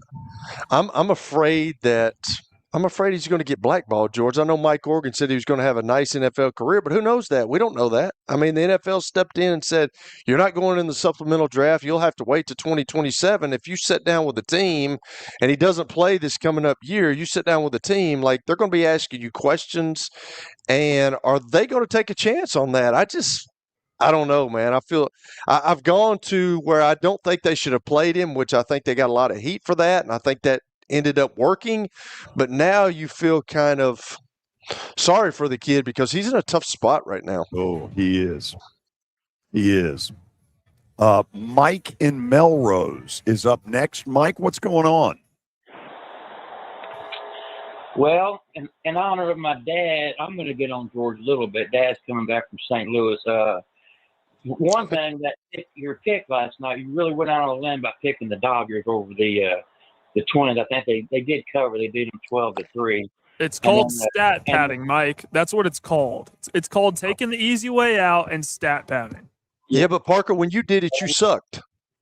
That's because I was betting on hard games. No, Everybody knows the Dodgers are going to win. Hold on a really? second. Okay. Even the Dodgers lose 60, 65 times a year. I'm disappointed in Mike for saying that because he knows that. Even the best teams in baseball will lose 60 to 65 times. That's But what's more likely to happen on a given night? The Well, Dodgers win or the Dodgers But lose? let me say this. Mike's dad is loving this. He would also let you know the Sounds. You're not playing the Gwinnett Braves tonight. They're playing the Gwinnett Stripers. Yeah, let me ask you this. You're right about that. I'm sitting there looking at their lineup card. What is a striper? Fish. It's a type of fish. I've never been fishing in my life, but it's a type of fish. Right. I knew that, but I've been to Gwinnett, and I don't get what Gwinnett's a suburb of Atlanta, and maybe I've missed something, but I didn't see Lake Gwinnett. Yeah. You can Google it. People like to go fishing down there. Hey, speaking of, I read they don't draw at all down there. They just don't draw. And speaking of, I read an article. Maybe you saw it too about Memphis, where the Sounds played last night. They don't draw at all. Mm-hmm. That stadium. I've seen the stadium. Never been to a game, and they just got voted down, trying to get $55 million to update it, and they got shot down. And they even shot down $5 million for necessary upgrades. And there were a couple of comments. Go look at that article and read it. A couple of guys you might know from your days at Memphis. You might know them. And and maybe part of it's true. One guy, Charles Carlisle, said I went there back in '97. People don't go to games anymore. People are playing pickleball. They don't go to major league games. And then another one, Edmund Ford, and this is a councilman. This was a direct quote. People go to baseball games if you don't got nowhere else to go. I mean, well, I guess maybe they ought to come in here and come to a Sounds game. I've been to one game this year. You couldn't find a seat, and I went last Saturday. I know it wasn't the Sounds; it was the Party Animals, and I think they sold out. I know it wasn't real baseball, but maybe they need to go, or maybe they need to take. Our mayor O'Connell needs to do the same thing. Maybe take a trip down to Atlanta, to the Battery, and see. Can tell me people don't go to baseball games or watch the Braves tonight in San Diego. I think San Diego does second most attendance. That's not true. Maybe in places like Memphis, for some reason, they never have drawn that well there. But anyway, your thoughts on that? First of all, we have late word. A striper is a type of fish that is found in Lake Lanier. The lake is about 10 miles from the Gwinnett ballpark. I didn't know that. I mean, you learn stuff on It's an here. educational show. Yeah, look, I'm with you. This whole people go to baseball because they don't have anything else to do. That guy, that's not good. That's not good at all. Anyway, thank you for the call, Mike. All right, take care. That's unfortunate. That shouldn't happen. Tony in Nolansville, if you can, give me about 2.5 minutes. I'm going to try and get to a bunch of you. Not a problem, George. I had just a couple of things. First of all is talking about Oklahoma, going back in conclusion on them. Congratulations to them winning the title. Y'all had a trivial question yesterday, the stat of the day, about when's the last time an SEC team did not win the title, and it was when Oregon State won it. But if you remember, George, that year, Arkansas actually had the game in hand, dropped the pop-up in hand, and missed a foul ball pop-up. Had the right fielder, second baseman, and the first baseman all converged on it, and they let it drop between them. Terrible. So, I saw a guy wearing a shirt at the championship game the other night, Kelly, and the shirt said, "More starts here," and it was the SEC logo. I thought that was pretty clever. Because, they're saying, what is it? It just means more. I thought that was a pretty clever shirt. That's pretty good. And George, I want to ask you, and I'll let you get to the other callers. What I've never seen as many home runs that are being hit right now. When John Norwood hit his home run for Vandy to win their first national natty in 2014, it was only the third or fourth home run hit out there. Now we're seeing them just bombs hit all day long. What is your take on that, and why do you think, is the ball livelier or the bat? I'm going to let you go on. Good show as always. I am going to dodge the question because I don't know the answer, but I tell you what we will do. We'll try to get Mitch on Friday for one last time, and we'll ask him that. It's a great question. I don't have a great answer. Jeff in Murfreesboro, Zach in Bellevue, hang with us. I'm going to try and get to both of you after the break on the George Plaster Show. When I got my first car, my dad told me, keep the gas tank full and my number on speed dial. Now parents are telling their kids, save 615-242-9000 just in case. I'm Blair Durham. If you or someone you love is in a wreck, call us. We're here to get you the money you deserve. Baseball is just like music. You don't believe me? Let me show you. It's jazz, improvised and unpredictable. It's rock. The crowd explodes like a guitar through a wall of amps. It's rap, fast, sharp, all rhythm and timing. It's country, nothing but 3 outs and the truth. Do you believe me now? Look, no matter what music you're into, the hottest track in town, Nashville Sounds Baseball. Welcome to Hit City. Are you tired of living with back pain? What would you do if the pain was gone? At the Dr. Gill Center, we've helped thousands of people over the last 30 years break free from pain and get back to living life. We're committed to your outcomes, and our caring team listens, understands, and offers real solutions to neuropathy, back pain, and joint pain without unnecessary surgery or medication. Choose the clinic that listens. Choose the clinic that cares. Call the Dr. Gill Center today at 615-882-4838. Let's make your pain-free life a reality. Sports and Social in Green Hills Mall is the new home for our Football Night in Nashville promotion.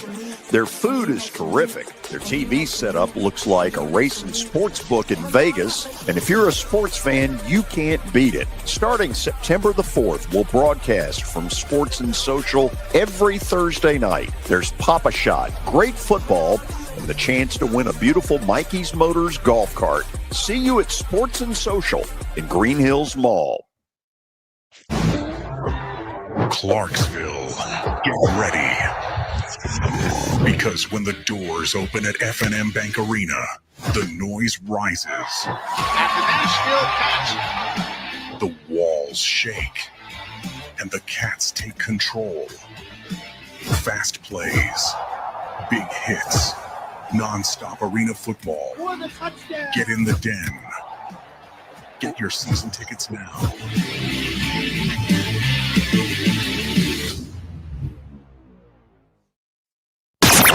It's the George Plaster Show. Your sports live here on 94.9 The Fan.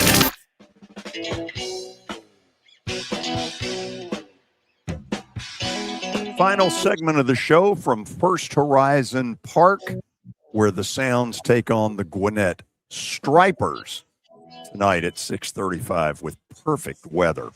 Got a couple of callers I'm going to try and get to. Jeff in Murfreesboro, give me a couple of minutes if you can. Yeah, I just want to say a couple of golf things real quick. A few weeks ago, they had the Tennessee Junior Amateur at West Haven in Franklin Golf Club. There was a high schooler from Murfreesboro. He's going to be a senior at Black. His name's Braxton Head. He won it, shot a 3 under, 213 to win it. Beat a kid from Independence by 1 shot. Beat a player from FRA for 2 shots. By winning, he gets to go to the U.S. Junior Amateurs next month in Bethlehem, Pennsylvania. Gets to go up there and play in the U.S. Junior Amateur. And then right now, the state amateur is going on. They played 2 rounds of it. Payne Denman, the former Middle Tennessee State golfer, he's assistant coach at South Florida right now. He has a 3-shot lead after 2 rounds. he shot a 7 under 133 at the Memphis Country Club. He's got a 3-shot lead over a guy from Memphis right now. So if he wins this year, if he wins the next 2 rounds, it's through on Friday. They got 2 more rounds, played 4 rounds, 72 holes. He'll be only the 3rd golfer in state amateur history to win 3 straight state amateur titles. Did you know that? I did not know that. That is strong. Yeah, he's 34 years old. He used to coach at Tennessee for a little while, and coached at Middle Tennessee for a while. Now he's assistant at South Florida. Played at Middle Tennessee. Graduated 2015. And he said, "I see 34 is from Murfreesboro here." So just wanted to give a shout out to those two players, and the high schooler in the 2nd round. George, he played the back 9 at first. Made the turn and won. And 1 through 4 out at West Haven, he burned in one of those holes. 1, 2, 3, and 4. Burned in one of them. That's impressive. I'll let you go, George. Have a good one. Thank you. Yeah, appreciate you sharing the info. Zach in Bellevue. I got about a minute and a half. Do your best. Yes, sir. This is more Kelly related. But Kelly, if you were going to give Brandon Sorsby some sort of advice, I mean, sitting out is probably not a good idea, but would you have him go to the UFL or CFL or do something? Is that stagnant period of time, would that be detrimental to his career arc? I'll hang it and listen. I appreciate y'all. That's a great question. Kelly, take about a minute and do your best. I do not think so. I said it yesterday. I think, you look at Kurt Warner. He played in the Arena League for the Iowa Barnstormers, and now he's in the Hall of Fame. I think you've got to keep playing. I don't think you can, at his age, and he hasn't played all that much college football. I mean, we're talking about him being this guy and that guy, but he's not. He hasn't had very much experience at that level. So I think if he could get in the UFL, if he could go to the CFL, the Arena League, whatever, just keep playing football for somebody. Even if you have to go overseas somewhere, just keep playing where people got you on film. They know you're still working. If he's good as they say he is, he's got some ability, he'll be back in there and we can maybe forget about this stuff. I don't know if you can ever forget about it, but I just hope he gets an opportunity. But yes, I would find somewhere to keep playing. Okay, let's great question, by the way, Zach. Thank you. Keep calling, by the way. Okay. Parker, let's end the show in style, and I don't want to hear about your damn stat padding. Okay, stat padding. You can kiss my butt with stat padding. Did you ever win 3 in a row when you were doing this? I wasn't given enough time. Thank you. Yeah. Oh gosh, excuses. That's like Michael Jordan said, I never lost, just ran out of time. That's so weak. So tonight, in honor of Mike, who didn't like my taking the Dodgers last night, I'm going to take a really close call. Can you see it, Kelly? We're waiting. I got it, yes. You got it? St. Louis over the Diamondbacks, yes. Well, now, wait a minute. Why are we not seeing it? Oh, Wi-Fi. We're outside. Oh, okay. Sometimes that makes sense. So I'm taking the Cardinals tonight at home against Arizona. They are a very light favorite, although they've been one of the real surprises. Tomorrow, Knoxville, Tennessee, the Greater Knoxville Sports Hall of Fame ceremony. My buddy Mark Griffin is getting the Pat Summitt Award. We will be there. Hope you'll join us. Now, here's your latest Fox 17 Code Red weather report. I'm Fox 17 Chief Meteorologist Katie Morgan. Our gorgeous afternoon will turn into a pleasant night. Temperatures dropping back into the mid-60s under a partly cloudy sky. On our way to about 90 for Thursday afternoon, we'll see an isolated thunderstorm possible, otherwise partly cloudy. Your sports live here on the Game Nashville Sports Network. Laundry piling up? Make it easier with the latest washers and dryers from Electronic Express. We carry top brands like LG, Samsung, Speed Queen, Whirlpool, and GE. So whether you need an all-in-one unit, stocked unit, front load, or top load, we've got that. With free delivery, guaranteed lowest prices, and up to 24 months free financing, upgrading your laundry room has never been easier. Find your perfect setup in-store or online, only at Electronic Express. We've got that. Dunkin' fans in Bellevue, it's Deals and Swag Week at Dunkin's newest location, 7120 Highway 70 South. Every day you can enjoy great deals, like free donuts, 99-cent coffee or lattes, special low prices on frozen drinks and refreshers, along with daily swag giveaways. Each day has special deals and swag giveaways. See store for details. Stop by now through Friday. That's at the new Dunkin' location in Bellevue at 7120 Highway 70 South.